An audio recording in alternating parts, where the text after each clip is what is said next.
There comes a moment in life when you look in the mirror and realize something terrifying. You don't recognize the person staring back at you.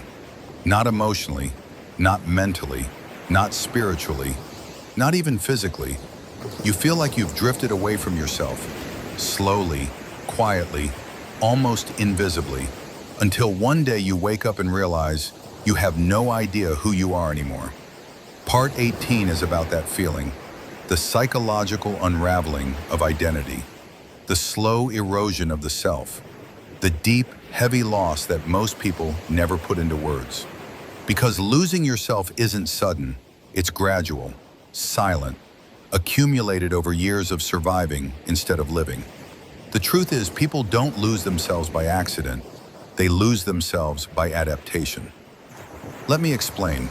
When you spend years pleasing everyone except yourself, shrinking to make others comfortable, playing roles to avoid conflict, becoming who others needed you to be, hiding your emotions to keep peace, smiling so no one sees the exhaustion, burying your dreams under responsibility, staying quiet to avoid being misunderstood, ignoring your needs because you don't matter.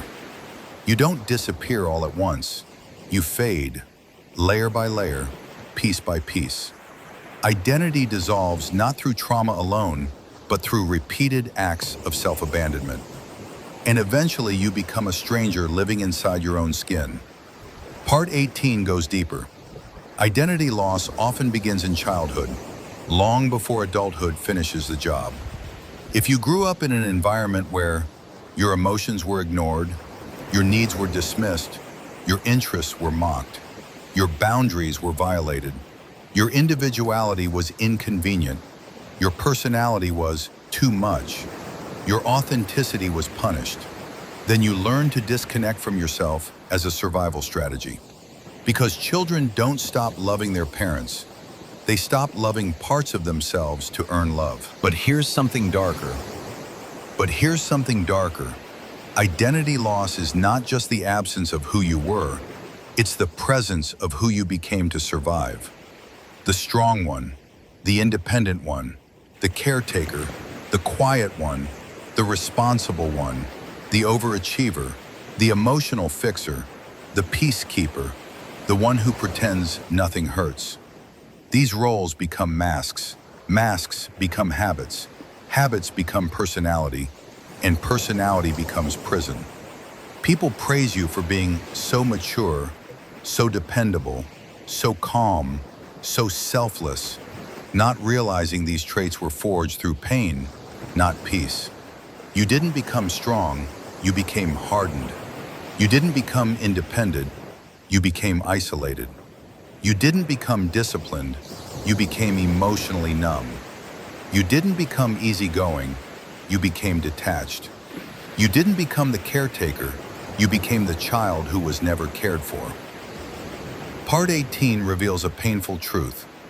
You lose yourself fastest when you stop choosing yourself. And most people haven't chosen themselves for years.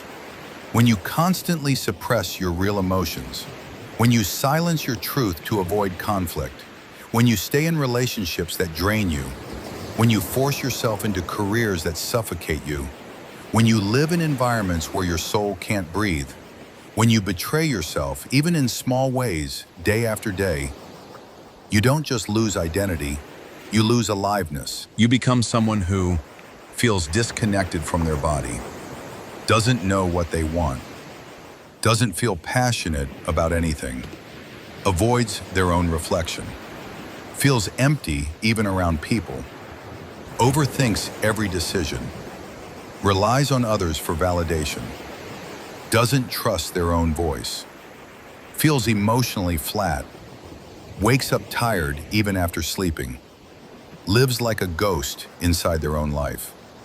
And the most frightening part? People rarely notice it's happening, not even the person experiencing it, because identity loss is quiet, invisible. It hides behind achievements, behind confidence, behind sarcasm, behind productivity, behind smiles, behind perfectionism, behind "I'm fine." Part 18 goes even deeper. You don't just lose yourself, you replace yourself with expectations, with obligations, with pressure, with fear, with roles, with personas, with responsibilities, with other people's desires. You become a collage of everything except your true self. And when life finally slows down, when the noise quiets, when distractions stop working, you feel the weight of that emptiness, the longing for a self you barely remember, the grief for a version of you that never got to live, the ache for the parts of you that were abandoned long before you understood what abandonment meant. Here's something psychological research rarely explains clearly. Identity loss isn't the absence of personality, it's the exhaustion of pretending. Pretending to be okay, pretending to be strong, pretending to be unaffected, pretending to be who others want you to be, pretending to be fine when you're fading. But here is the truth. Part 18 ends with, you are not gone, you are buried. And anything buried can be uncovered. Identity is not found in reinvention, it is found in remembering. You don't become yourself again by force. You become yourself by listening to your inner voice again, feeling your emotions without judgment, honoring your needs without apology, reconnecting with the parts you abandoned, choosing environments that nourish you, saying no without guilt, removing roles that suffocate you, grieving the identities that never belonged to you, forgiving yourself for adapting in ways that hurt you, choosing authenticity over approval. You don't find yourself by becoming something new. You find yourself by returning to what you always were before the world told you who to be.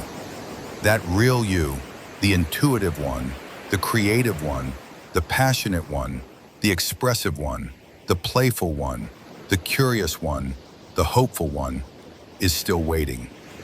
Identity isn't lost. Identity is waiting for permission. And the moment you stop surviving long enough to feel, to listen, to notice, to breathe, that moment is when your real life begins again. Not as the version shaped by pain, but as the version you were meant to be before pain ever touched you. Part 18 is the reminder you didn't know you needed. You haven't lost yourself. You're coming back to yourself. Slowly, quietly, powerfully.